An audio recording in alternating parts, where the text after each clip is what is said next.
والسلام على سيد الأنبياء والمرسلين ومن تبعهم بإحسان إلى يوم الدين. أما بعد، قال النبي صلى الله عليه وسلم: طلب العلم فریضۃ علی کل مسلم. عزیز دوستوں اور اسلامی بھائیوں اور میری ماں اور بہنوں، آج کا میرا جو موضوع ہے وہ علم سے متعلق ہے. پچھلے ہفتہ بھی میں نے آپ کے شعور کو جگایا تھا. میں اس کوشش میں ہوں کہ آپ علم کی طرف آئیں. علم ہمارے لیے غذا سے بھی بڑھ کر ہے. جسم کی یا دنیا کی جو بھی ضرورت ہو سکتی ہے، ان تمام ضرورتوں میں علم کی ضرورت سب سے زیادہ ضروری ہے. تو میں اس پہلو سے آپ کو بیدار کرنا چاہتا ہوں. میں چاہتا ہوں کہ آپ کے اندر علم سے محبت پیدا ہو، علم کا شوق پیدا ہو. وہ علم جو دین کا علم ہے، شریعت کا علم ہے، جس کا سیکھنا، جس کا جاننا، جس کا معلوم کرنا ہمارے لیے حد ضروری ہے، حد سے زیادہ ضروری ہے.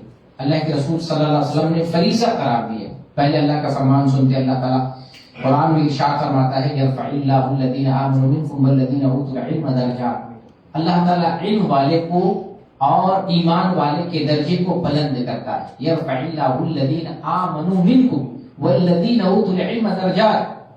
اللہ جو ایمان لاتے ہیں ان کا بھی درجہ بلند کرتا ہے، اور جو لوگ علم حاصل کرتے ہیں اللہ ان کے درجات کو بلند کرتا ہے. اور رسول اللہ صلی اللہ علیہ وسلم کی حدیث ہے، اور یہ حدیث جو ہے صحیح ہے. شیخ البانی نے اس حدیث کو صحیح قرار دیا ہے. صحیح الجامع کی روایت ہے 3914 نمبر کی. آپ صلی اللہ علیہ وسلم فرماتے ہیں: طلب العلم فریضۃ علی کل مسلم. علم کا حاصل کرنا تمام مسلمانوں کا فریضہ ہے. وَإِنَّ طَالِبَ الْعِلْمِ يَسْتَغْفِرُ لَهُ كُلُّ شَيْءٍ حَتَّى الْحِيتَانِ فِي الْبَحْرِ. اور طالب علم کے لیے دنیا کی ہر چیز دعائیں کرتی ہیں، مغفرت طلب کرتی ہیں، حتیٰ کہ سمندر کی مچھلیاں بھی طالب علموں کے لیے مغفرت طلب کرتی ہیں. تو یہ علم کی فضیلت ہے. ایک طرف اللہ تعالیٰ علم والوں کے درجات کو بلند کرتا ہے، دوسری طرف رسول فرماتے ہیں علم حاصل کرنے والوں کے لیے فرشتے دعائیں کرتے ہیں، حتیٰ کہ زمین کی، آسمان کی تمام مخلوق دعائیں کرتی ہیں، یہاں تک کہ مچھلیاں بھی دعا کرتی ہیں. علم دو قسم کا ہوتا ہے. ایک دنیا کا علم ہوتا ہے، ایک شریعت کا علم ہوتا ہے. شریعت کا علم حاصل کرنا ہمارے اوپر حد ضروری ہے، حد سے زیادہ ضروری ہے، کیونکہ دین کا معاملہ ہے، شریعت کا معاملہ ہے، اور اس کو رسول اللہ نے ہمارے لیے فریضہ قرار دیا. اس فریضے سے ہم بھاگ نہیں سکتے. یہ وہ فریضہ ہے جو دنیا کی تمام ذمہ داریوں اور دنیا کے تمام فرائض میں سب سے اولیت رکھتا ہے، اول درجے کا فریضہ ہے. اس کو ہر حال میں ہمیں انجام دینا ہے. ہر حال میں علم، تعلیم، دینی تعلیم حاصل کرنا ہے، تاکہ ہم دین پر صحیح سے عمل کر سکیں. دنیا کا معاملہ کسی بھی طریقے سے حل ہو جاتا ہے، لیکن دین کا معاملہ بغیر سیکھے ہوئے حل نہیں ہوگا. کتنے افسوس کی بات ہے، اللہ تعالیٰ نے ہمیں زندگی گزارنے کے لیے پورا ایک نصب العین دیا ہے قرآن کی شکل میں. زندگی گزارنے کا یہ صحیفہ ہے، یہ ہمارے زندگی گزارنے کی کتاب ہے، ایک دستور ہے، لا ہے، زندگی کا ایک لا. وہ ہمیں اللہ تعالیٰ نے دیا ہے، لو اس کتاب کو، اس کے مطابق زندگی گزارو.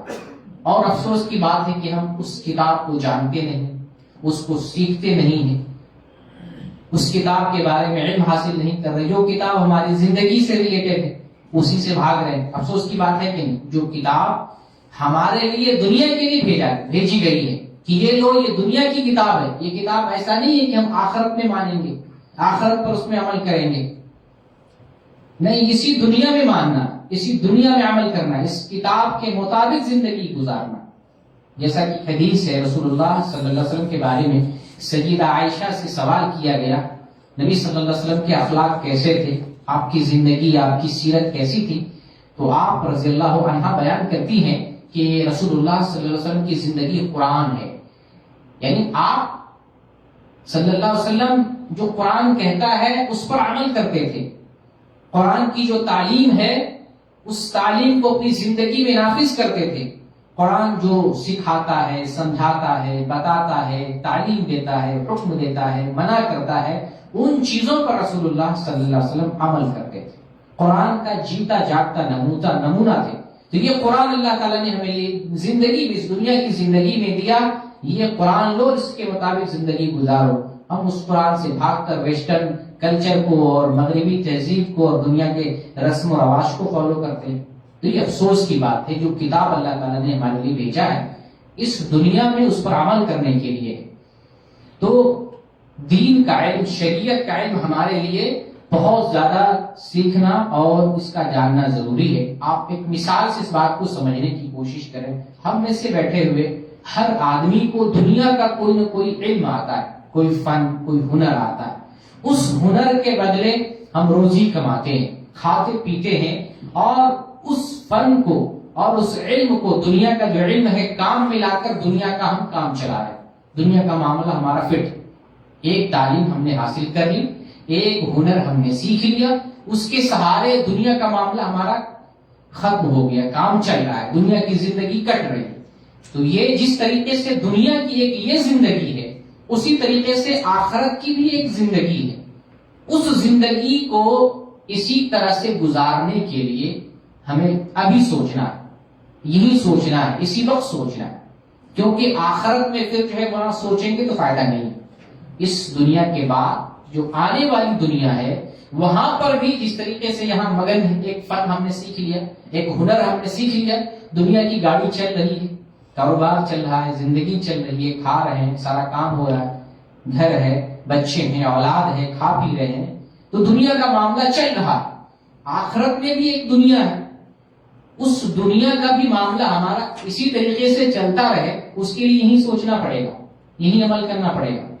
اس کے لیے ضرورت یہ ہے کہ ہم دین کو سیکھیں، دین کی تعلیم حاصل کریں، دین کی جو شریعت کی جو باتیں ہیں اس بات کو ہم حاصل کریں، تاکہ آخرت میں ہم اپنے آخرت کی دنیا کو صحیح سے گزار سکیں، آخرت کی دنیا کو جو ہے صحیح سے چلا سکیں. اس طرح سے سوچنے کا مقام یہ ہے کہ جب ہم دنیا میں زندگی گزار رہے ہیں، دنیا کے علوم سے فائدہ اٹھا کر ہم دنیا میں خوش ہیں، کسی طریقے کی کوئی پریشانی نہیں ہے.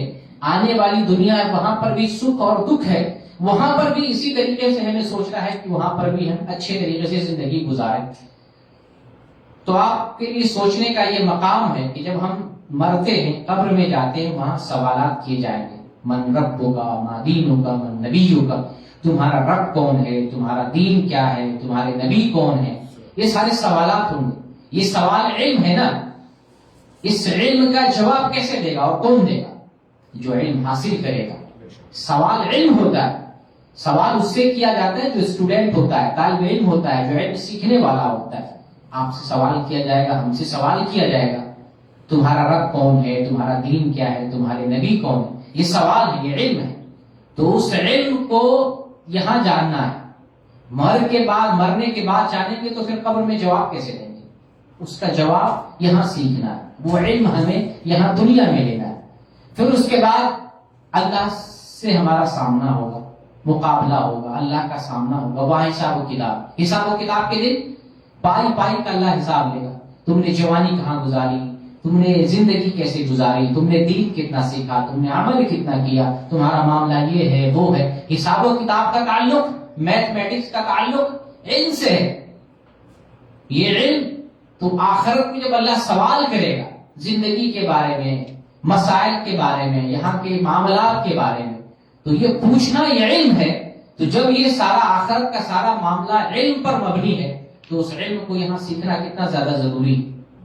یہ سارے مناظر اور یہ سارے آخرت کی ساری باتیں ہمیں توجہ دلاتی ہیں کہ دنیا میں ہمیں جس طریقے سے دنیا کا علم لے کر، دنیا کا فن سیکھ کر، دنیا کا ہنر سیکھ کر، دنیا کے معاملات کو ہم نے ٹھیک کر لیا ہے، اسی طریقے سے دین کا علم حاصل کر کے، دین کا ہنر سیکھ کر، دین کی تعلیم لے کر آخرت کے معاملات کو بھی ہم درست کریں. یہاں تو زندگی کٹ گئی، دنیا کا ہنر سیکھ کر دنیا کے حساب سے چل رہے ہیں، تو یہاں ہمیں کوئی پریشانی نظر نہیں آ رہی ہے. لیکن آخرت میں تو بڑی پریشانی ہے. وہاں تو دین کا جسے علم ہوگا اسی کی زندگی بہتر گزرے گی. یہاں جسے دنیا کا علم سب سے بہتر ہے، دنیا کے بارے میں سب سے زیادہ نالج ہے، دنیا کی ڈگری زیادہ ہے، دنیا کے بارے میں معلوم اسباب زیادہ ہیں، اس کی پوچھ یہاں زیادہ ہے جس کو دنیا کا معاملہ زیادہ ہے. لیکن آخرت میں اس کا الٹا ہوگا. آخرت میں جس کو دین کا علم ہوگا، شریعت کا علم ہوگا، اس کے مطابق عمل کیا ہوگا، اس کی پوچھ زیادہ ہوگی، اس کا ایک اسٹیٹس ہوگا، اس کا بڑکپن ہوگا، اس کی بہتری ہوگی، اس کی بھلائی ہوگی. تو یہ تو دین اور دنیا کا معاملہ ہے. اور اگر یہاں پر دین کا معاملہ درست کرتے ہیں تو دنیا کا بھی معاملہ درست ہو جاتا ہے، اور آخرت کا معاملہ تو درست ہے ہی. دین کا علم لینے سے، دین کی تعلیم حاصل کرنے سے دین اور دنیا دونوں سنور جاتے ہیں. اور صرف دنیا کا ہنر، دنیا کا علم حاصل کرنے سے دنیا بنتی ہے، آخرت نہیں بنتی ہے. کبھی کبھی دنیا بھی مبال جان ہو جاتی ہے، بڑے بڑے جو ہے تعلیم حاصل کرنے والے بھی بگڑ جاتے ہیں. تو دین کا فائدہ یہ ہے کہ دین کا علم حاصل کرنے سے ہماری دنیا بھی بہتر ہو جاتی ہے اور ہماری آخرت بھی بہتر ہو جاتی ہے. تو اللہ تعالیٰ نے ہمیں حکم دیا ہے کہ تم اس حال میں مرو کہ مسلمان رہو، مسلمان ہو کر مرو. اللہ تعالیٰ کا فرمان ہے سورہ آل عمران میں، یا ایھا الذین آمنوا اتقوا اللہ حق تقاتہ ولا تموتن الا وانتم مسلمون. اے ایمان والو، اللہ سے اتنا ڈرو جتنا تمہیں ڈرنے کا حق ہے، یا اللہ سے اتنا ڈرو جتنا ڈرنے کا حق ہے، اور تمہاری موت نہیں آئے یہاں تک کہ تم مسلمان رہو، ایمان کی حالت میں تمہاری موت آئے. آج تو فتنے کا دور ہے، برائی کا دور ہے، جگہ جگہ برائیاں ہیں. 2-3 مثالیں، چونکہ میں علم سے جڑا ہوا ہوں اور سوشل میڈیا سے میں جڑا ہوا ہوں، لوگ الحاد کی طرف جا رہے ہیں، لوگ کفر کی طرف جا رہے ہیں. مسلمانوں کی بات کر رہا ہوں، مسلمانوں کی بڑی تعداد الحاد کی طرف جا رہی ہے. مسلمان بڑی تعداد میں مرتد ہو رہے ہیں، مسلمان بڑی تعداد میں غیر مسلم ہو رہے ہیں. آپ ٹی وی چینل پر دیکھتے ہوں گے، ہندوستان کا ایک چینل ہے نیوز نیشن، وہ ڈیلی ایک نئے ٹاپک لے کے آتا ہے. اسلام کیا کہتا ہے، اس کا ہیڈنگ ہوتا ہے اسلام کیا کہتا ہے. اور پھر مسلمانوں کو گمراہ کرنے کے لیے، مسلمانوں میں نفرت پیدا کرنے کے لیے اور اسلام سے لوگوں کو دور کرنے کے لیے سازش رکھی جاتی ہے. جیسے ایک ٹاپک لے لیا، اسلام ہندوؤں کو کافر کہتا ہے. اب کم علم والے کو پینلسٹ کی حیثیت سے بیٹھایا جاتا ہے. اس میں ایک ملحد ہوتا ہے، ناستک ہوتا ہے، ملحد.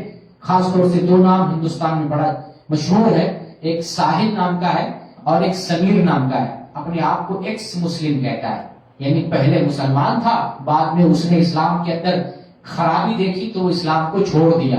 حالانکہ مجھے نہیں لگتا ہے کہ پہلے وہ صحیح مسلمان رہا ہوگا. اگر وہ صحیح مسلمان ہوگا تو اسلام سے کبھی بھی برگشتہ نہیں ہو سکتا، مرتد نہیں ہو سکتا. وہ پہلے ہی سے مرتد ہوگا. اور اسلام جو ہے عمل سے ہے، اگر اس کی زندگی میں پہلے عمل نہیں تھا تو پہلے بھی مسلمان نہیں تھا، لہذا وہ اپنے آپ کو ایکس مسلم کہنے کا حق ہی نہیں رکھتا ہے. تو وہ پینل میں ایک ملحد ہوتا ہے اور دوسری طرف کم جانکار مسلمان، اور اسلام کے تعلق سے گمراہی پھیلائی جاتی ہے.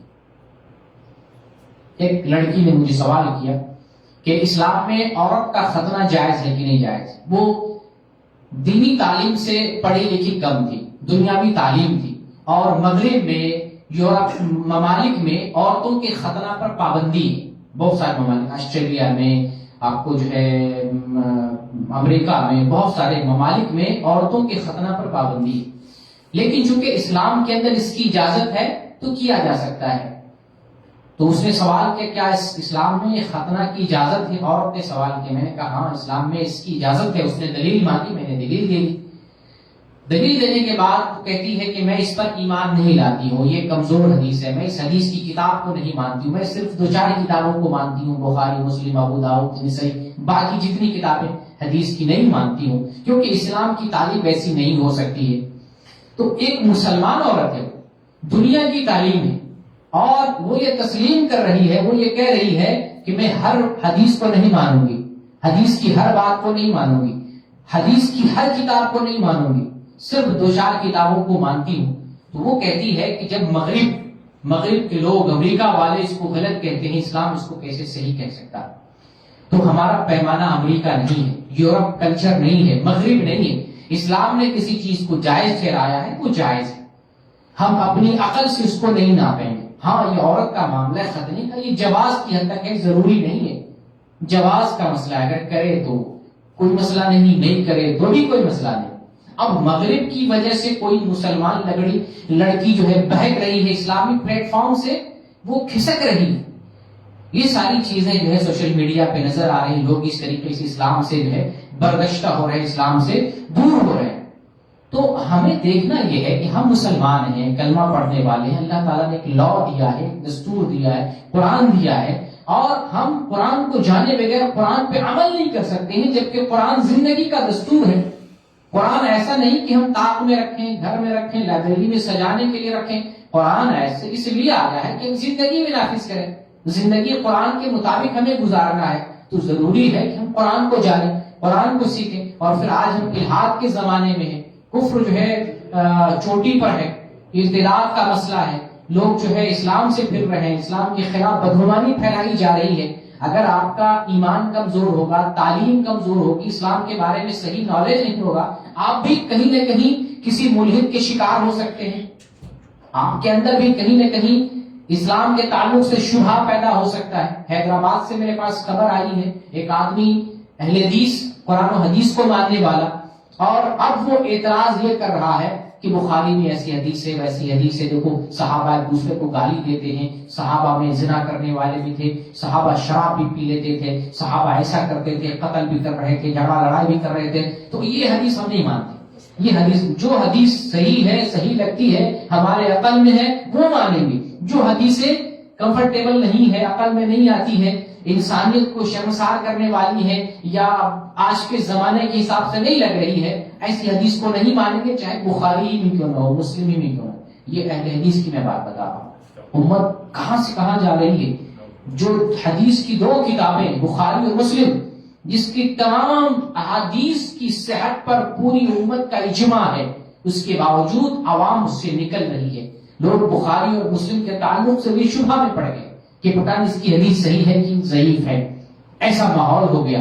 ایسے ماحول میں علم کا سیکھنا، علم کا جاننا، صحیح تعلیم لینا ہمارے لیے ازحد ضروری ہے۔ بغیر تعلیم حاصل کیے ہم دین پر عمل بھی نہیں کر سکتے ہیں، اپنے ایمان کو بچا بھی نہیں سکتے۔ آج اتنے خطرے کے دور میں ہیں، ایسے زمانے میں ہم جی رہے ہیں، علم کے بغیر، علم پر، دین اسلام پر عمل بھی نہیں کر سکتے، اور علم کے بغیر، علم اگر کمزور ہے تو ہم بہک بھی سکتے، خطرہ بھی۔ انبیاء کو اللہ تعالیٰ نے صحیفہ دے کر بھیجا، کتاب دے کر بھیجا، علم دے کر بھیجا۔ انبیاء کا سلسلہ دنیا بنائی اللہ نے، ہمیں بنایا، پھر زندگی گزارنے کے لیے قانون دیا اور پیغمبر کے ذریعے بھیجا کہ یہ کتاب ہے، یہ قانون ہے، یہ الہی دستور ہے، اس کے مطابق زندگی گزارو۔ ہر زمانے میں ہر پیغمبر اللہ کی طرف سے علم لے کر آئے، وہ دولت لے کر نہیں آئے، علم لے کر آئے، اور علم چھوڑ کے گئے۔ انبیاء اپنی دولت وراثت کے طور پر نہیں چھوڑتے، انبیاء اپنے پیچھے جو وراثت چھوڑتے ہیں وہ علم کی وراثت چھوڑتے ہیں۔ تو انبیاء علم لے کر آئے اور علم چھوڑ کے گئے۔ ہمارا کام ہے جو انبیاء لے کر آئے، اللہ کی طرف سے جو آیا ہے دنیا کے اندر، اللہ نے جو بھیجا ہے، تحفہ ہے، ہدیہ ہے، ہمیں اسے لینا ہے، اس کو سیکھنا ہے۔ اس کے بغیر ہم اپنے ایمان کو بھی نہیں بچا سکتے، اس کے بغیر ہم صحیح طریقے سے دین پر عمل بھی نہیں کر سکتے۔ آدم علیہ السلام سے لے کر محمد علیہ السلام تک جتنے پیغمبر آئے سب علم لے کر آئے۔ آدم علیہ السلام کو اللہ نے بنایا، اور بنانے کے بعد سب سے پہلے علم دی ہے۔ اللہ تعالیٰ قرآن میں ارشاد فرماتا ہے وَعَلَّمَ آدَمَ الْأَسْمَاءَ كُلَّهَا، آدم علیہ السلام کو اللہ تعالیٰ نے ہر چیزوں کا نام بتایا، ہر چیزوں کا نام سکھایا، ہر چیزوں کے نام کے بارے میں اللہ تعالیٰ نے علم دیا۔ تو آدم علیہ السلام کو دیا، پھر آدم علیہ السلام کے بعد نوح علیہ السلام کو، موسیٰ علیہ السلام کو، عیسیٰ علیہ السلام کو، محمد صلی اللہ علیہ وسلم کو۔ محمد صلی اللہ علیہ وسلم کے اوپر سب سے پہلی وحی آئی اقرا کے ذریعے، اقرا بسم ربک الذی خلق۔ اے نبی آپ پڑھیے، پڑھنا ہی اس دین اسلام اور شریعت محمدی کا پہلا لفظ ہے، پہلی وحی ہے، اور یہ امت اقرا سے جو ہے دور ہے، علم سے دور ہے۔ اقرا کے ذریعے محمد صلی اللہ علیہ وسلم پر وحی نازل ہوتی ہے۔ تو محمد صلی اللہ علیہ وسلم بھی دنیا میں علم ہی لے کر آئے، قرآن لے کر آئے، قرآن یہ علم ہے، قرآن چھوڑ کے گئے یہ علم ہے۔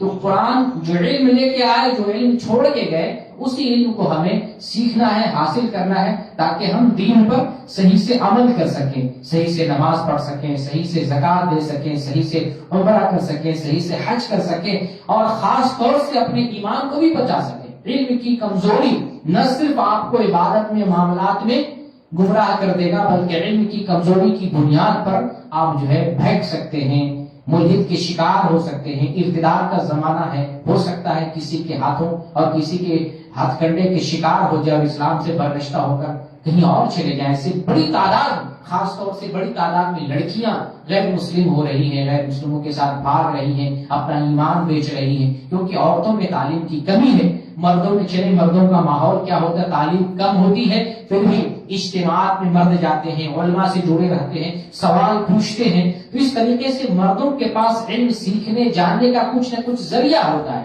عورتوں کے پاس علم کی کمی ہے، تعلیم کی کمی ہے، وہ علم نہیں جانتی ہے، وہ اللہ میں اور بھگوان میں فرق نہیں جانتی، وہ سمجھتی ہے اللہ بھی وہی ہے، بھگوان کو کہہ رہا ہے تو بھی برابر ہے، دونوں برابر ہے، کسی کو پکارو، عید مناؤ تو بھی فرق نہیں پڑتا ہے، ہولی مناؤ تو بھی کوئی فرق نہیں پڑتا ہے، اللہ کے نام پر ذبح ہو کھا لو اس میں بھی کوئی فرق نہیں پڑتا ہے، غیر اللہ کے نام پہ چھٹکے والا تو بھی کوئی فرق نہیں پڑتا ہے۔ آج وہ زمانہ عورتوں میں خاص طور سے یہ جہالت پائی جاتی ہے دینی تعلیم نہ ہونے کی وجہ سے۔ لہذا ضرورت ہے گھر کے جو گارجن ہیں، جو بڑے لوگ ہیں، گھر کی عورتوں کو تعلیم دیں، لڑکیوں کو تعلیم دیں، تاکہ جو یہ ماحول بن رہا ہے اسلام سے پھرنے کا، برگشتہ ہونے کا، اسلام کی نفرت دل میں پیدا ہونے کے، یہ ماحول تھم جائے، رک جائے، کم از کم مسلمان رہے۔ ہم دوسرے غیر مسلموں کو اسلام میں نہیں لا رہے، کم سے کم ہم مسلمان، ہم تو اپنی پہچان کو بچا سکیں، اپنے ایمان کو بچا سکیں اور اپنی کمیونٹی کی حفاظت کر سکیں۔ یہ کم سے کم اتنی ذمہ داری تو ہماری ضرور بنتی ہے۔ اب آپ کو جو ہے میں یہاں ذکر کرنا چاہتا ہوں کہ جو علم، تعلیم، جو دین کی تعلیم ہے، جس کا سیکھنا، جس کا جاننا ہمارے اوپر ضروری ہے، اس کا فائدہ کیا ہے؟ بہت سارے فوائد ہیں، بہت ساری فضیلت ہے۔ میں صرف ایک فائدے کی طرف آپ کی توجہ مرکوز کرانا چاہتا ہوں، ایک فائدہ جو سب سے بڑا فائدہ میری نظر میں ہے۔ آپ دنیا کا جب علم لیتے ہیں تو بڑے سے بڑے انسان بنتے ہیں اور بڑی سے بڑی پہنچ بنتی ہے اور بڑا سے بڑا دنیاوی اعتبار سے مقام اور مرتبہ بنتا ہے، بڑا مقام ملتا ہے۔ لیکن جب آپ دین کی تعلیم حاصل کرتے ہیں تو اس میں یہ مقام ملتا ہے کہ آپ کی پہنچ اللہ تک ہو جاتی ہے۔ دنیاوی اعتبار سے کوئی ڈاکٹر بن جائے، انجینئر بن جائے، لیکن صرف دنیا کا علم ہو، دین کا علم نہ ہو، دنیا کا علم ہو، ڈاکٹر بنا ہے، فلسفی بنا ہے، اسکالر ہے، یا بڑے سے بڑا ریسرچ اسکالر ہے، ریسرچ کرنے والا ہے، اگر دین کی تعلیم نہیں ہے تو اللہ تک نہیں پہنچ سکتا ہے۔ اور راکٹ بنا لے، جہاز بنا لے اور وہ خلا میں سفر کرے، آسمان پہ سفر کرے، چاند پہ پہنچ جائے، اللہ کو نہیں پہچانے، اللہ کو نہیں پہچان سکتا، اس خالق کو نہیں پہچان پائے گا جس خالق نے آسمان بنایا، زمین بنایا، چاند بنایا، سورج بنایا۔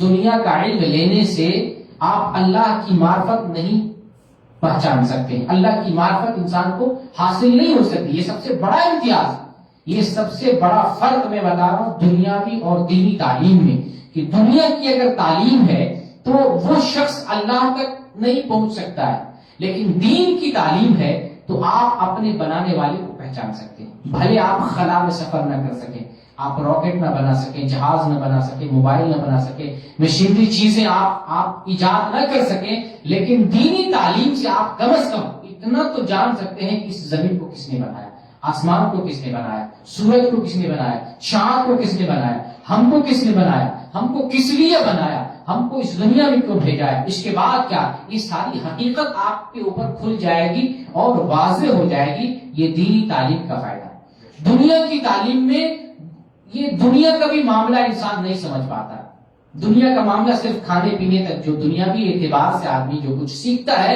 اس کا تعلق بس کھانے پینے سے۔ دنیا کی اصل حقیقت، دنیا کیوں بنائی گئی، دنیا کس نے بنائی ہے، دنیا پر حکومت کون کر رہا ہے، یہ جو بیسک سوال ہے، بڑے بڑے سوال ہیں، دنیا کی تعلیم حاصل کرنے والا بھی نہیں جانتا ہے۔ افسوس کی بات ہے کہ جس نے راکٹ بنایا اور آسمان کے قریب وہ سفر کر رہا ہے، اللہ سے قریب ہو رہا ہے وہ، اور وہ اپنے آسمان بنانے والے کو نہیں پہچانتا۔ اور ایک آدمی جو دین کی تعلیم حاصل کر رہا ہے، قرآن جانتا ہے، حدیث جانتا ہے، مسلے پہ بیٹھا ہوا ہے، زمین اور دھرتی پہ ہے، اپنے گھر میں ہے، ایک گلی میں ہے، اندھیرے رات میں ہے، تاریکی میں ہے، لیکن اپنے خالق کو پہچان رہا ہے۔ یہ سب سے بڑا فرق ہے۔ دیکھیں قرآن میں اللہ تعالیٰ کیا بیان کرتا ہے، سورہ آل عمران آیت نمبر 79، کونوا ربانیین بما کنتم تعلمون الکتاب وبما کنتم تدرسون، تم اللہ والے بنو، کونوا ربانیین، تم اللہ والے بنو۔ یہ اصل میں پس منظر یہ ہے، عیسائی لوگ اپنے آپ کو عیسائی کر کے، عیسیٰ کے ماننے والے، عیسیٰ علیہ السلام کو اللہ بناتے تھے لوگ، عیسیٰ علیہ السلام کو عیسائی اللہ بناتے ہیں، اپنا جو ہے گاڈ بناتے ہیں۔ اللہ تعالیٰ نے کہا نہیں، عیسیٰ کو رب نہ بناؤ، تم اللہ کو اللہ بناؤ، کونوا ربانیین، تم اللہ والے بنو۔ یہ اللہ والے کون بنے گا؟ ربانی کون بنے گا؟ ربانی وہ بنے گا جو قرآن پڑھے گا، حدیث پڑھے گا، دین پڑھے گا، شریعت پڑھے گا۔ کونوا ربانیین بما کنتم تعلمون الکتاب، تم ربانی بنو، تم اللہ والا بنو، تم عیسیٰ کو معبود نہ بناؤ، عیسیٰ کو رب نہ بناؤ، عیسیٰ کو خدا نہ بناؤ، اللہ کو اللہ بناؤ۔ اس کو کہتے ہیں ربانی، جو اللہ کو اللہ بنائے، اللہ کو رب مانے، اس کو ربانی کہتے ہیں۔ بما کنتم، کس وجہ سے؟ اس وجہ سے کہ تم کتاب سکھاتے ہو، وہ بما کنتم تدرسون، اور اس وجہ سے کہ تم کتاب پڑھتے ہو، کتاب سیکھتے ہو، کتاب پڑھتے ہو، اس وجہ سے تم ربانی بنو۔ کتاب اللہ کی کتاب، کس کتاب کو پڑھتے ہیں، سیکھتے سکھاتے ہیں؟ اللہ کی کتاب کو، قرآن۔ اس قرآن کو پڑھتے ہو، سیکھتے ہو، سکھاتے ہو، اور اللہ کے صحیفے کو، اللہ کی تعلیم کو جو ہے پڑھتے اور سیکھتے ہو، تو تم ربانی بنو، تم اللہ کے علاوہ دوسرے کو ماننے والا نہ بنو۔ تو یہ ربانی، یہ دین کی تعلیم حاصل کرنے والا ربانی بنتا ہے۔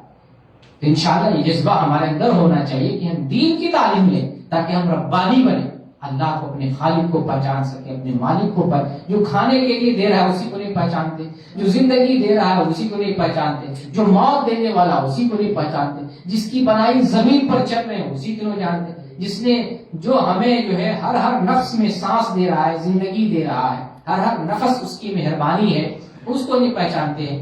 تو اس علم کا کیا فائدہ جو اس دنیا کے بنانے والے تک نہ پہنچائے۔ لیکن کتنے نصیب والے اور قسمت والے ہیں جو دین کا علم حاصل کر کے دنیا کو بنانے والے تک پہنچ جاتے ہیں، وہ بڑے نصیب والے ہوتے ہیں۔ تو دینی اور دنیاوی تعلیم میں سب سے بڑا فرق، بہت ساری فضیلتیں ہیں دین کی، لیکن سب سے بڑی فضیلت یہ ہے کہ دین کی تعلیم حاصل کرنے والا اللہ تک پہنچتا ہے، اپنے پیدا کرنے والے کو جانتا ہے، مالک حقیقی کو جانتا ہے، اس کائنات کا جو سپر پاور ہے، جو جس کے ہاتھ میں اقتدار ہے، حکومت ہے، قیادت اور سیادت ہے، جس کے دم سے سورج آتا ہے، ڈوبتا ہے، رات آتی ہے، دن آتا ہے، کائنات میں تبدیلی پیدا ہوتی ہے، زلزلہ آ رہا ہے، طوفان آ رہا ہے، بارش آ رہی، دنیا ختم ہونی ہے، اس کے بعد دنیا آنی ہے، ساری جگہوں کا مالک اللہ تعالیٰ ہے۔ یہ دینی تعلیم کی بنیاد پر یہ باتیں ہمیں معلوم ہوگی، دنیاوی تعلیم کی بنیاد پر نہیں۔ اس سے ہمیں یہ بات معلوم ہو رہی ہے کہ دین کی تعلیم کی کتنی زیادہ ضرورت ہے، اور ماحول اور معاشرہ جو ہمارے سامنے ہے اس بنیاد پر دینی تعلیم حاصل کرنے کی ضرورت ہمیں محسوس ہو رہی ہے کہ اگر ہم دینی تعلیم کو نہیں حاصل کرتے ہیں تو ماحول اور سماج ہم کو غلط راستے پر لگا دے گا۔ ماحول ایسا معاملہ ہے کہ آپ اس اگر گندے ماحول میں رہتے ہیں تو آپ گندے بن جائیں گے، ملحدوں کے ماحول میں رہیں آپ ملحد ہو سکتے ہیں، آپ کافروں کے ماحول میں رہیں کافر ہو سکتے ہیں۔ ماحول کا اثر، اگر علم نہیں ہے تو صرف ماحول کی بنیاد پر آپ اس ہوا میں اور اس ماحول میں چلے جائیں گے جس ماحول میں آپ جی رہے ہیں۔ اس لیے ابراہیم علیہ السلام نے اللہ سے دعا کی تھی، اللہ مجھے بتوں کی عبادت سے بچا۔ اس زمانے میں بت کی عبادت ہوتی تھی، تو ابراہیم علیہ السلام جو موحد ہیں، سب سے بڑے موحد ہیں، ابراہیم علیہ السلام نے اللہ سے دعا کی کہ مجھے اور میری اولاد، میری ذریت کو بتوں کی پرستی سے، بتوں کی عبادت سے بچا۔ تو جب ابراہیم علیہ السلام کو ڈر ہو سکتا ہے ماحول کا، تو ہمیں کیوں نہیں؟ ہم کو تمہارے پاس تو علم نہیں ہے، ہمارے پاس تو اتنی زیادہ معلومات نہیں، تو ہم ماحول میں بہک سکتے ہیں۔ آج بڑا خطرہ ہے، ایمان پر خطرہ ہے، اعمال پر خطرہ ہے، اسلام کے لیے خطرہ ہے۔ تو اپنے اسلام کو، اپنے ایمان کو، اپنی پہچان اور اپنی شناخت کو بچانے کے لیے ضروری ہے کہ ہم دین کی تعلیم کو حاصل کریں، اور جو لوگ دین کی تعلیم حاصل کرتے ہیں اللہ کی نظر میں بڑے ہوتے ہیں، بڑے قدر والے ہوتے ہیں۔ اللہ تعالیٰ نے سورہ فاتر آیت نمبر 28 میں ذکر کیا، انما یخشی اللہ من عبادہ العلماء، اللہ سے سب سے زیادہ ڈرنے والے لوگ علماء ہوتے ہیں۔ علماء جو علم والے اللہ تک پہنچ رہے ہیں، اور اللہ سے سب سے زیادہ ڈرنے والے علماء ہوتے ہیں۔ یہ علم کی فضیلت دیکھیں، میں صرف ایک فضیلت کی بات کر رہا ہوں کہ دینی تعلیم کی بہت ساری فضیلتیں ہیں. ایک جو سب سے بڑی فضیلت جو میں سمجھ رہا ہوں وہ ہے اللہ تک پہنچنا، اللہ سے تعلق، اللہ کی معرفت، اللہ والا ہونا، ربانی بن جانا. دینی تعلیم کی بنیاد پر انسان ربانی ہوتا ہے، اللہ والا بنتا ہے اور اللہ سے سب سے زیادہ ڈرتا ہے. جو اللہ سے ڈرنے والا بن جائے وہی سچا پکا مسلمان ہوتا ہے. اللہ سے ڈرنے والا وہ عمل کرتا ہے، برائی سے بچتا ہے، دین پر عمل کرتا ہے اور منہیات سے جو اللہ تعالیٰ نے ان چیزوں سے منع کیا وہی بچتا ہے. اسی کا نام تقوی، اللہ سے ڈرنا. وہی متقی ہوتا ہے جو اللہ سے ڈرنے والا ہوتا ہے. اور یہ تقوی اس وقت پیدا ہوگا جب آپ عالم بنیں گے، علم حاصل کریں گے، اللہ تک پہنچیں گے. یہ علم آپ کو اللہ تک لے جائے گا اور پھر آپ کے اندر ڈر پیدا کرے گا. اس دنیا کو بنانے والا اللہ ہے، اس دنیا میں اللہ تعالیٰ نے تمہیں عمل کرنے کے لیے بھیجا ہے. اللہ تعالیٰ نے ایک نصب العین دیا ہے، کتاب دیا ہے، ایک شریعت دی ہے، تو اس کے مطابق زندگی گزارو. اگر تم اس سے ہٹ کر زندگی گزارتے ہو اللہ تمہیں پکڑے گا، تمہارا مواخذہ کرے گا، تمہارا امتحان لے گا، قبر میں سوال ہوگا، پل صراط پہ چلنا ہوگا، میدان حشر میں تمہارا جو ہے امتحان لیا جو ہے تمہارا حساب و کتاب ہوگا، اور پھر جنت و جہنم کا معاملہ ہے. یہ ساری چیزیں جو ہمیں یہ ہمارے اندر پیدا ہوتی ہے جب ہم دینی تعلیم حاصل کرتے ہیں، دین کا علم حاصل کرتے ہیں. تو اللہ تک پہنچانے والا علم صرف ایک ہے اور وہ دین کا علم ہے. اور پھر میں نے پہلے بھی آیت پڑھی کہ جو آدمی دین کی تعلیم حاصل کرتا ہے اللہ تعالیٰ اس کے مقام اور مرتبے کو بلند کرتا ہے. یرفع اللہ الذین آمنوا منکم والذین اوتوا العلم درجات. اللہ ایمان والے اور علم والے جو علم سیکھتے ہیں ان دونوں کے درجات کو بلند کرتا ہے. اب یہاں پر ایک حدیث ہے، حدیث کو پیش کروں. صحیح مسلم کی حدیث ہے 1037 نمبر کی. اللہ کی خاص رحمت ہوتی ہے دینی تعلیم حاصل کرنے والوں پہ. نبی کا فرمان ہے من یرید اللہ بہ خیرا یفقہہ فی الدین. اللہ جس کے ساتھ بھلائی کا معاملہ کرتا ہے اسے دین کی سمجھ لیتا ہے. اللہ جس کے ساتھ بھلائی کا ارادہ کرتا ہے، اس حدیث کے اندر بہت بڑی فضیلت بیان کی جا رہی ہے. اللہ جس کے ساتھ بھلائی کا ارادہ کرتا ہے اسے دین کی سمجھ لیتا ہے. دین کی سمجھ ہر کسی کو نہیں ملتی ہے. بہت سارے یہودی، غیر مسلم، عیسائی قرآن اس لیے پڑھتے ہیں تاکہ مسلمانوں کو بدنام کیا جائے. قرآن انہیں سمجھ نہیں آتا، قرآن سے انہیں ہدایت نہیں ملتی. بہت سارے آج کافر لوگ یہ جو ٹی وی ڈیبیٹ میں ملحدین جو ساحل ہے یا سمیر ہے یا فلاں لوگ ہیں، یہ لوگ بھی قرآن پڑھ رہے ہیں، حدیث پڑھ رہے ہیں. کس لیے؟ اپنے مطلب کی چیز نکالنے کے لیے، مسلمانوں کو بدنام کرنے کے لیے. تو دین کی سمجھ بہت بڑی نعمت ہے. قرآن پڑھیں اور سمجھے نہیں، الٹا معنی نکالیں، قرآن کو بدنام کرنے کا معنی نکالیں، تو اس کا مطلب ہے اللہ کی لعنت ایسے شخص پہ. حدیث پڑھیں اور حدیث کا غلط مفہوم نکال رہے ہیں، مسلمانوں کو بدنام کرنے کی کوشش کر رہے ہیں، اسلام کو بدنام کرنے کی کوشش کر رہے ہیں، ایسا آدمی ملعون ہے. اللہ کی نعمتیں سمجھ سے وہ دور ہے. اللہ تعالیٰ کی نعمت، سمجھداری والی نعمت اللہ نے اسے نہیں دی. تو دین کی سمجھ بھی بہت بڑی دولت ہے، بہت بڑی دولت. تو جو آدمی علم دین حاصل کرتا ہے یا جس پر اللہ مہربان ہوتا ہے اسے دین کی سمجھ دیتا ہے. تو دین کی سمجھ کے لیے اللہ تعالیٰ سے دعا بھی کرنی چاہیے، اللہ مجھے دین کی سمجھ دے. قرآن پڑھے تو سمجھ میں آئے، حدیث پڑھے تو سمجھ میں آئے. اللہ سے اس چیز کی توفیق طلب کرنی چاہیے. ابھی ایک سوال ہمارے ذہن میں ہے کہ ہم میں سے بیٹھے لوگ کام کرنے والے ہیں، کمپنی میں کام کرتے ہیں، جاب کرتے ہیں، نوکری ہے، اور اس نوکری کے ذریعے ہم اپنے گھر کو چلاتے ہیں، روزگار سے ہم جڑے ہوئے ہیں. اگر ہم لوگ دینی تعلیم میں لگ جائیں گے تو روزگار کا، دنیا کا معاملہ کیسے چلے گا؟ ایک سوال پیدا ہوتا ہے، کیا ہم روزگار چھوڑ دیں اس اسلامک سینٹر میں آ کر کے ہم بس دینی تعلیم حاصل کرتے رہیں، روزگار کو چھوڑ دیں؟ پھر ہم جس مقصد سے اپنے وطن کو چھوڑ کے آئے ہیں یا ہمارے اوپر اللہ تعالیٰ نے بیوی بچوں کی کفالت کی ذمہ داری ڈالی ہوئی ہے، وہ ذمہ داری کیسے پوری ہوگی؟ اس سوال کا جواب یہ ہے کہ دنیا کا جو معاملہ ہے اسلام اس سے نہیں روکتا ہے، اس سے نہیں منع کرتا ہے. آپ دنیا کا معاملہ کرتے رہیں، دین کے لیے تھوڑا سا وقت نکالیں. دین کے لیے تھوڑا سا ہمیں وقت نکالنا ہے. پوری قربانی نہیں دے لیکن اپنی زندگی میں سے کچھ وقت نکال کر دین کے لیے دیں. اتنی قربانی تو آپ کو دینی پڑے گی دین کے لیے، کیونکہ دین کا معاملہ جو ہے دنیا اور آخرت تک ہے، صرف یہی تک محدود نہیں ہے. دین کا معاملہ دنیا سے لے کر آخرت تک ہے. دین کی تعلیم حاصل کرتے ہیں، دنیا میں بھی فائدہ دے گا اور آخرت میں بھی یہ تعلیم ہمیں فائدہ دے گی. اور دنیا کے معاملے میں اگر صرف پڑے رہتے ہیں تو یہ معاملہ صرف دنیا ہی تک رہتا ہے. تو آپ دنیا کے معاملے میں لگے رہیں، اس سے منع نہیں ہے. جائز حدود میں رہتے ہوئے، حلال روزی تلاش کرتے ہوئے آپ دنیا کا معاملہ کرتے رہیں، لیکن دین کے لیے بھی تھوڑا سا وقت نکالیں تاکہ ہم دین پر ہم عمل کر سکیں. ایک حدیث میں پیش کر کے نصیحت میں دینا چاہتا ہوں. وہ حدیث ترمذی کی حدیث ہے اور شیخ البانی نے اس حدیث کو صحیح قرار دیا. حدیث نمبر 2345، بڑی نصیحت والی حدیث، اس کو دھیان سے سنیں. نبی صلی اللہ علیہ وسلم کے زمانے میں دو بھائی تھے، دو بھائی رہا کرتے تھے. اس حدیث کو بیان کرنے والے انس بن مالک رضی اللہ تعالیٰ عنہ، وہ کہتے ہیں کہ نبی صلی اللہ علیہ وسلم کے زمانے میں دو بھائی تھے.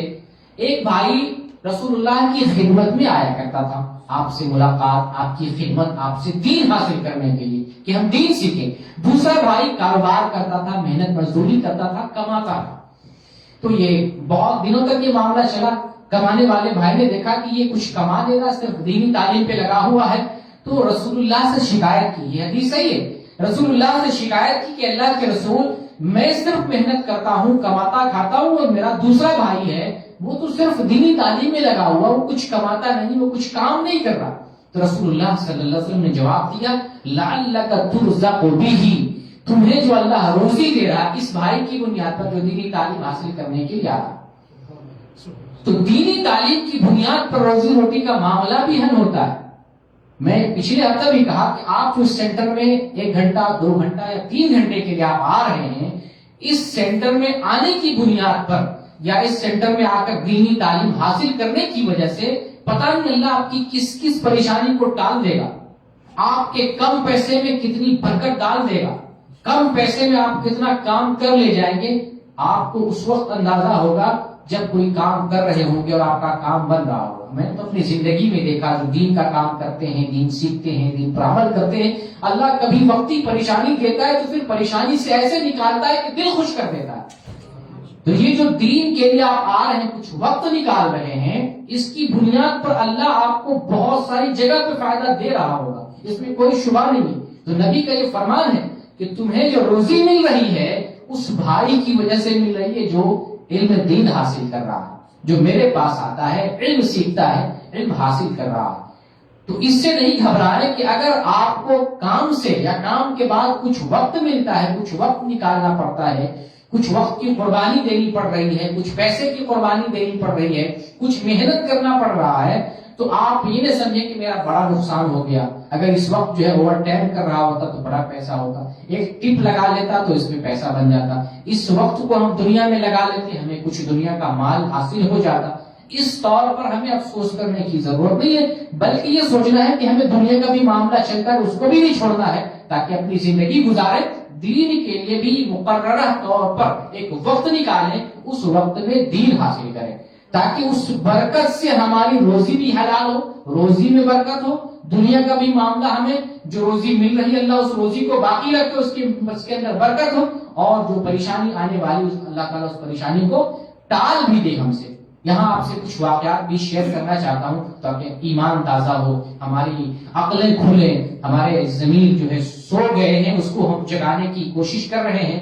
مولانا عبدالرؤف جھنڈا نگری نیپال کے ایک بڑے عالم دین ہیں، انہوں نے کتاب لکھی ہے العلم والعلماء، تقریباً 100 صفحات پر مشتمل، 100 صفحے کچھ آس پاس ایسے ہے، انٹرنیٹ پہ موجود ہے. العلم والعلماء آپ ڈاؤن لوڈ کر سکتے ہیں PDF فائل، اور مجھ سے طلب کریں گے تو میں آپ کو بھیج بھی دوں گا.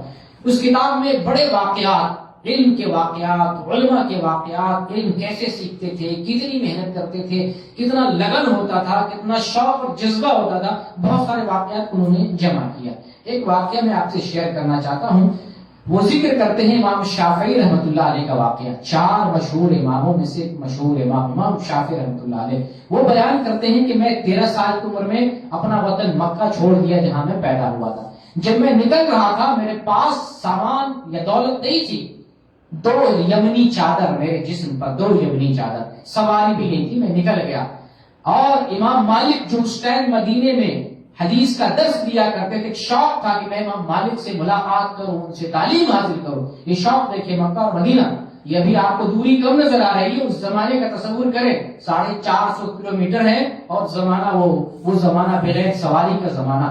وہ 2 چادر، دولت بھی نہیں، پیسے بھی نہیں، وہ نکل پڑتے ہیں علم کے شوق میں، امام مالک سے ملنے کے شوق میں وہ نکلتے ہیں۔ راستے میں دیکھیں ایک اچھا شوق تھا، اچھی نیت تھی، کسی نے سواری بھی دے دی کہ یہ وہ سواری تم چلے جاؤ، وہ سواری سے سفر کرتے ہیں، 16 دن تقریباً سفر کرتے ہیں، رات میں قرآن کا دورہ کرتے ہیں۔ شوق دیکھیں، سفر بھی ہے، رات میں قرآن کا دورہ کر رہے ہیں، سفر بھی کر رہے ہیں، 16واں دن مدینے میں حاضری ہوتی ہے اور وہ بیان کرتے ہیں میں نے 16 قرآن کے دورے ختم کر لیے۔ تو یہ علم کا شوق ہوتا ہے، جسے علم کا شوق ہو اس کے لیے کوئی چیز، کوئی بھاری سے بھاری چیز آسان ہو جاتی ہے۔ مدینہ پہنچتے ہیں، امام مالک رحمت اللہ علیہ سے ملاقات ہوتی ہے اور امام مالک کو دیکھتے ہیں کہ ہر روز فجر کی نماز کے بعد تسبیح اور اذکار کرنے کے بعد لوگوں کو درس دینے کے لیے بیٹھ جاتے ہیں، درس میں مشغول ہو جاتے ہیں۔ چنانچہ امام شافعی رحمت اللہ علیہ امام مالک کے درس میں بیٹھ کے پوری موطا، امام مالک کی حدیث کی کتاب ہے، شاید آپ نے سنا بھی ہو، موطا امام مالک پوری موطا یاد کر لیتے ہیں۔ یہ شوق ہے۔ جب امام مالک کو پتہ چلتا ہے انہوں نے پوری حدیث کی کتاب یاد کر لی تو وہ کہتے ہیں دیکھو اللہ تعالیٰ کا فضل ہے تمہارے اوپر، اللہ تعالیٰ نے اس نورانیت سے نوازا ہے، تم بڑے بڑے قابل ہو، تم شان و شوکت والے بن گئے ہو۔ تو علم کا شوق ہوتا ہے تو گھر چھوڑتا ہے، بے یار و مددگار گھر چھوڑ کے نکل پڑتا ہے اور جہاں علم ہو وہاں جاتا ہے اور علم حاصل کرتا ہے۔ پوری موطا انہوں نے یاد کر لی اور بعد میں امام شافعی رحمت اللہ علیہ بنے جو ہے بڑے جو ہے امام مانے جاتے ہیں اور ان کی بڑی تصنیفات ہیں، دین کی بڑی خدمات ہیں۔ امام شافعی کی کتاب ہے کتاب الام، 15 جلدوں پہ مشتمل یہ کتاب۔ آج یہ کتاب لکھنے میں جو ہے پریشانی ہوتی، 15 جلدوں میں صرف ایک کتاب ہے کتاب الام کے نام سے۔ تو یہ امام شافعی کا واقعہ ہے۔ اس کتاب کو ضرور آپ جو ایک مرتبہ پڑھیں، چھوٹی سی کتاب ہے، میرے خیال سے 2-4 دن میں اس کتاب کو آپ پڑھ سکتے ہیں۔ اسی طریقے سے امام مالک رحمت اللہ علیہ سے جڑا ہوا ایک واقعہ ہے، کیونکہ امام مالک درس دیتے تھے اور ہزاروں کی تعداد میں طلبہ ہوا کرتے تھے، کیونکہ آپ جہاں پر درس دیتے وہ مسجد نبوی تھی اور مسجد نبوی میں تو ہمیشہ لوگ رہا کرتے تھے، ہزاروں کی تعداد میں لوگ رہا کرتے تھے۔ امام مالک کا ایک اور واقعہ ہے کہ آپ کے درس میں، آپ کے شاگردوں میں، طالب علموں میں ایک طالب علم اندلس، اس وقت اس کا نام اسپین ہے، ابھی تھوڑی سی مزید اس کی ڈیٹیل میں بتاؤں گا۔ تو اندلس سے ایک طالب علم امام شافعی امام مالک کے درس میں حاضر ہے، یحییٰ بن یحییٰ اللیثی رحمۃ اللہ علیہ، درس حاصل کر رہے ہیں، علم سیکھ رہے ہیں۔ اتفاق سے درس کے دوران مدینے میں ایک ہاتھی آ جاتا ہے۔ مدینے کے بہت سارے لوگوں نے ہاتھی نہیں دیکھا تھا اور طالب علموں میں بہت سارے لوگوں نے نہیں دیکھا، سارے طالب علم اٹھ کے چلے گئے ہاتھی دیکھنے، چلو ہاتھی دیکھتے ہیں، کبھی ہم نے ہاتھی نہیں دیکھا۔ وہ بیٹھے رہ گئے، یحییٰ بن یحییٰ اللیثی بیٹھے رہ گئے۔ امام مالک نے پوچھا کیا تم نے ہاتھی دیکھا ہے؟ تو وہ کہتے نہیں میں نے کبھی ہاتھی نہیں دیکھا۔ تو کہا سب لوگ چلے گئے، پھر تمہیں بھی جانا چاہیے تھا، ہاتھی دیکھنا چاہیے تھا۔ وہ جواب دیتے ہیں کہ میں ہاتھی دیکھنے نہیں آیا، میں علم سیکھنے کے لیے آیا۔ تو یہ علم کا لگن دیکھیں، علم کا شوق دیکھیں، یہی شوق ان کو بڑا بنایا۔ یہ جب یہاں سے مدینہ سے امام مالک سے علم سیکھ کر جب اندلس جاتے ہیں تو امام مالک کی جو فقہ ہے، مالکی فقہ، انہی کی بنیاد پر پورے اندلس میں پھیلا، بڑے عالم مانے جاتے ہیں۔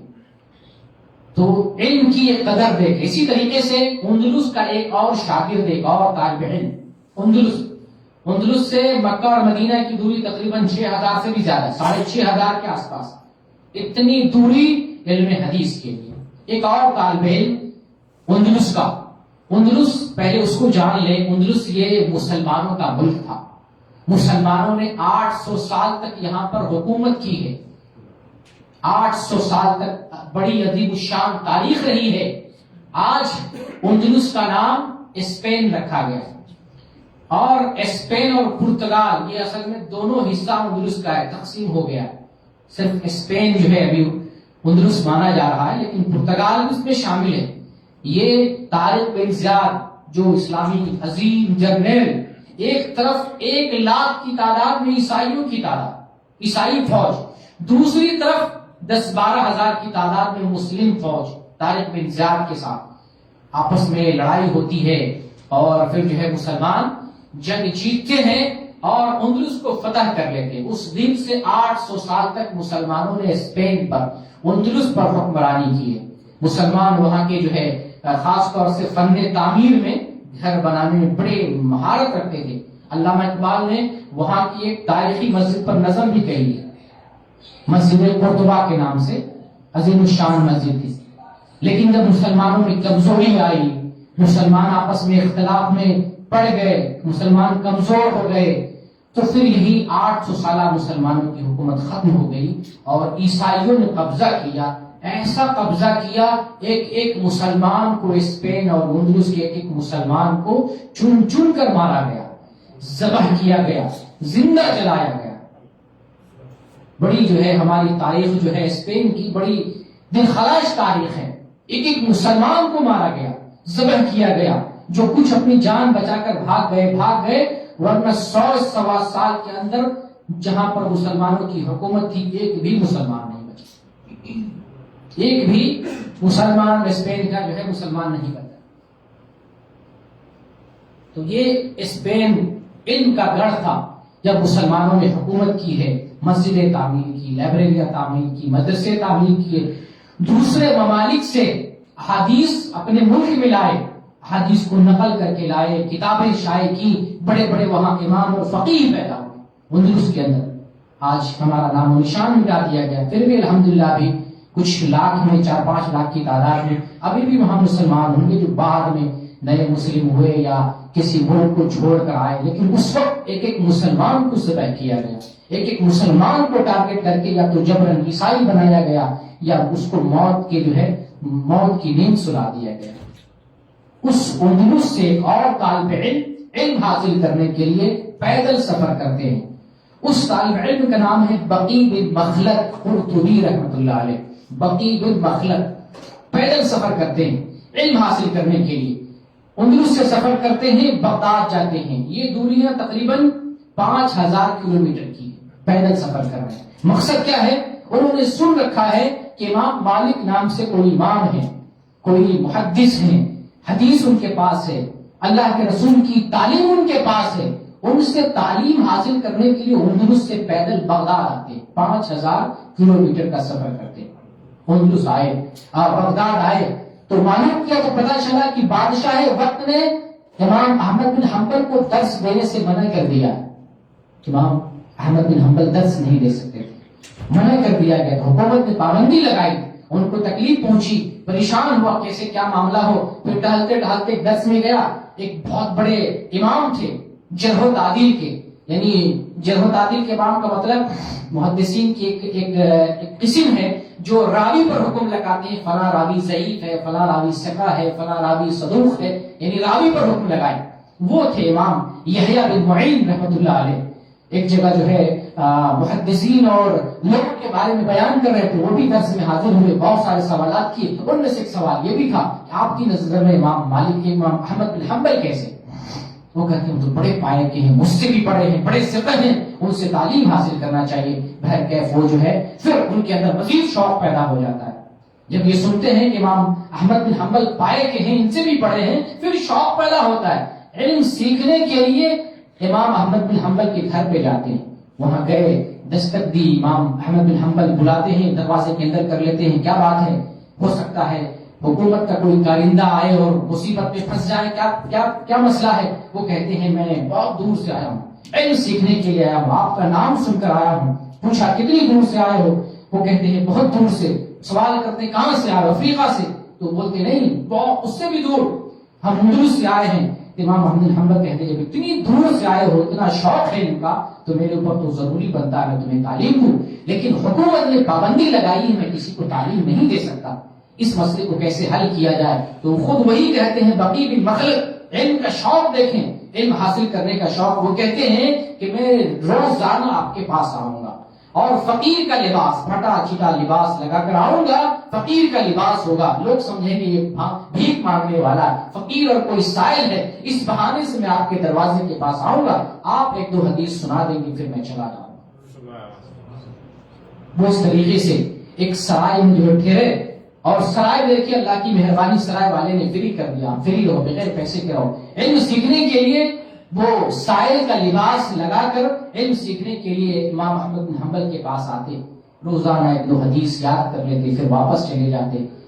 اس طرح سے کرتے کرتے 300 احادیث انہوں نے یاد کر لی. 300 احادیث یہ بھکاری کی صورت میں.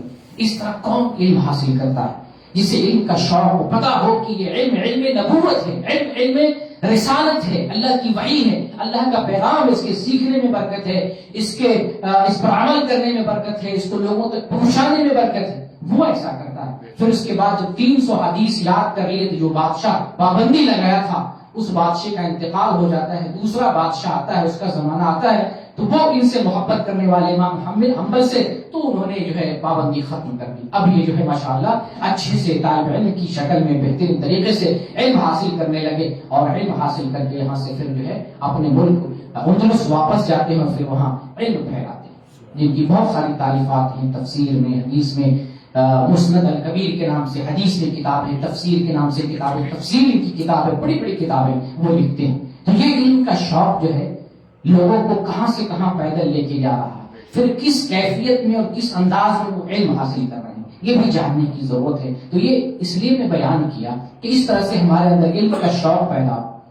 جو علم ہمارے لیے قیمتی جوہر ہے, زندگی میں ہر شے سے بڑھ کر یہ علم ہے, اس علم سے بڑھ کر دنیا کی کوئی دولت نہیں ہے. اس علم کو ہمیں سمجھنا ہے کہ اس کی کتنی اہمیت ہے, اور آج جس زمانے میں جی رہے ہیں اس زمانے میں علم دین کی کتنی ضرورت ہمارے لیے. کہیں ایسا نہ ہو کہ علم دین نہ ہونے کی وجہ سے ہم کافروں کے شکار ہو جائیں, مرتد کے کسی شبہے کے شکار ہو جائیں, غیر مسلموں کے ہاتھ لگ جائیں. ہو سکتا ہے ہم تعلیم نہیں حاصل کریں, ہماری نسلیں تعلیم حاصل نہ کریں, ہماری اولاد حاصل نہ کرے, ان کی جہالت کی وجہ سے ہماری نسلیں خراب ہوں, وہ ہماری کوئی بیٹی جو ہے غیر مسلم کے پاس چلی جائے, ہمارا کوئی بیٹا جو ہے مرتد ہو جائے, الحاد کا شکار ہو جائے, تو ہم اپنے آپ کو, اپنے گھر کو, اپنی نسل کو باقی رکھنے کے لیے, اسلام پر مضبوط رکھنے کے لیے ضروری ہے کہ ہم آج کے دور میں علم حاصل کریں, علم دین حاصل کریں. یہ وہ علم دین ہے جو آپ کو اللہ تک پہنچائے گا, آپ کو ربانی بنائے گا.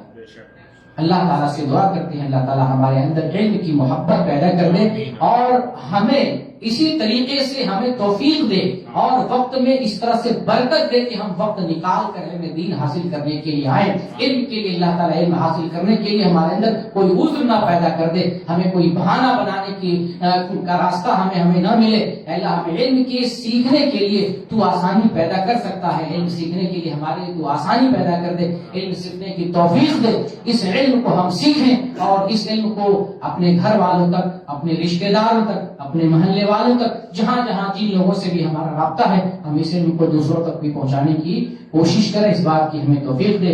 آمین. وآخر دعوانا ان الحمدللہ رب العالمین. جزاکم اللہ خیرا. آپ لوگوں کو جزائے خیر دیں. آمین.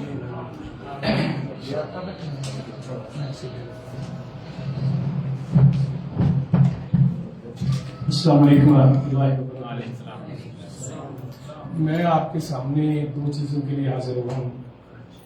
ایک بات تو یہ ہے کہ آپ نے درس سنا مغرب سے پہلے اور مغرب کے بعد. آپ لوگ کیا یہ نہیں سمجھتے کہ یہ بہت ضروری دروس تھے, اور ہمارے لیے ضروری, اگر ہمارے لیے ضروری ہے تو ہمارے کچھ بہن بھائیوں کے لیے بھی ضروری ہے, دوست احباب کے لیے بھی ضروری ہے. اس پرفتن دور میں اپنے دوستوں پر سب سے بڑا احسان اپنی فیملی پہ, اپنے رشتہ داروں پر